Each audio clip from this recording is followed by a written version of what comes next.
Guys, நிக்கா mehndi vlog பார்க்கலாமா? ஒரு 6 மந்த் பிஃபோர் எனக்கு இன்ஸ்டால என்கொயரி பண்ணி புக் பண்ணாங்க இவங்க சிஸ்டருக்கு. நானும் ஈவென்ட் டேட் அன்னைக்கு அங்கே கிளம்பி ரீச் ஆகிட்டேன். அங்கே போனால் தான் ட்விஸ்டே, எனக்கு ஒரு 3/4 மணி நேரம் கால் எடுக்கவே இல்லை. அதுக்கப்புறம் ஒரு கால் அட்டன் பண்ணி, சாரி சிஸ்டர், எனக்கு எக்ஸாம் ஹாலில் டியூட்டி போட்டாங்க, அதான் கால் எடுக்கல அப்படின்னு சொன்னாங்க. அப்போ தான் எனக்கே உயிர் வந்துச்சு. அப்புறம் கிளைண்ட் வீட்டு ஒரு வழியாக போயிட்டு அவங்களுக்கு ஃபஸ்ட்டு லெக்கு போட சொல்லியிருந்தாங்க. நானும் லெக்கு போட்டுட்டு ஹேண்ட்ஸ் போட்டுட்டு இருந்தேன்.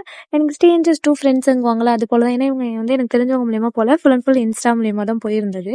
எனக்கு ஒரு நல்ல பெஸ்ட் ஃப்ரெண்ட்ஸ் கிடைச்சிட்டாங்கன்னு சொல்லலாம். பிரைடு குரூமோட நேமு ஒரு இடத்துலையும் எழுத சொல்லியிருந்தாங்க, ஒரு லெட்டர்ஸாக. அவங்க கேட்ட மாதிரி அவங்களுக்கு ஃப்ரண்ட் அண்ட் பேக் கம்ப்ளீட் பண்ணிட்டு, அவங்க சிஸ்டருக்கும் ஃப்ரண்ட் அண்ட் பேக் சொல்லியிருந்தாங்க ஆல்ரெடி. அவங்களுக்கும் போட்டு முடித்தோம். நான் அங்கே போகும்போதே அவங்க வீட்டில் ஈவினிங் ஃபங்க்ஷனுக்காக டெக்கரேஷன் போயிட்டு இருந்துச்சு. நாங்களும் ஒர்க் ஃபினிஷ் பண்ணதுக்கப்புறம் அதுவும் ஃபினிஷ் ஆயிருந்துச்சு. சரின்னு சொல்லிட்டு நாங்கள் லைட்டிங்கை போட்டு ஃபோட்டோஸ் வீடியோஸ் எடுக்க ஆரம்பிச்சிட்டோம். ஆனால் இவங்க வந்து எனக்கு என்கொயரி பண்ணும்போது புக் பண்ண மாட்டாங்கன்னு நினச்சேன். ஆனால் கடைசியில் புக்காகி நான் என்னவுமே போட்டுட்டேன். ஆனால் புக் பண்ணும்போது சொன்னாங்க, ஒரு 5 பேஜ் நாங்கள் பார்த்து வச்சுருந்தோன்னா அதில் எனக்கு உங்களோட ஒர்க் ரொம்ப பிடிச்சிருந்துச்சி, ப்ளஸ் அஃபோர்டபுள் ப்ரைஸாக இருந்தது, அதனால தான் நான் உங்ககிட்ட புக் பண்ணேன் அப்படின்னாங்க. இவங்க டிசைன்ஸ் ரொம்ப பிடிச்சிருந்துச்சி, திருப்பி சொன்னாங்க. ஒரே பட்டர்ஃப்ளை மூமெண்ட் ஆகிட்டு கைஸ்.